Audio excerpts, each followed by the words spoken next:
The female village chief only fired an employee who slept on the job, but the next day, all the watermelons in the village were unsold. Even those that had already been sold were returned. She thought it was just a coincidence until she saw two major listed companies from the province offering everything they had to compete for Tony. Only then did she realize the huge mistake she had made. Tony had once been the top salesperson at a Fortune 500 company with an annual salary of over $1 million, but he had quit his job to fulfill his mother's last wish and returned to help his village sell watermelons. In just 3 years, he transformed a poor village into the richest in the county. One day, the president of the village cooperative approached him, saying they'd buy the village's watermelons for $5 a pound and sell them for $6 in the live stream, but after all costs, they'd still lose money. Tony replied that losing money didn't matter and that the salary the cooperative paid him was enough. Then the president mentioned he was going to the county to participate in a model village selection and that his daughter would return to the village to study, asking Tony to help mentor her. Tony gladly agreed. However, when the woman returned to the village, she acted high and mighty. Upon hearing that Tony hadn't followed her orders to attend a meeting, she immediately confronted him. Seeing him still sleeping, she fired him without hesitation. Tony couldn't believe it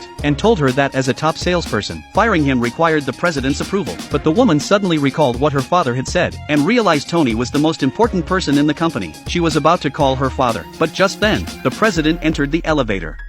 Not hearing what the woman said, told her to do whatever she wanted. With her father's backing, the woman was even more determined to fire Tony. At this point, the villagers spoke up for Tony, saying he had sold many watermelons for the village and sold them at $5 a pound. However, the woman immediately countered, saying they had all been deceived by Tony, that he had bought the melons for $5 and resold them for $6 and had made a lot of money off of them. As soon as she said this, the villagers, unaware of the truth, began to blame Tony and even slapped him without hesitation. No matter how much Tony tried to explain, they refused to listen and thought he had pocketed millions of their hard-earned money. Seeing they were unreasonable, Tony angrily quit his job and posted a message on social media cutting ties with the village. The post quickly caused a stir in society, with many companies reaching out to offer Tony a position. Other companies, seeing Tony had been fired, demanded refunds. Meanwhile, the president was at the county sales ranking event, expecting to place in the top 3, but to his surprise, their village ranked last in sales. Just as the president was puzzled, his assistant informed him that the villagers were beating Tony.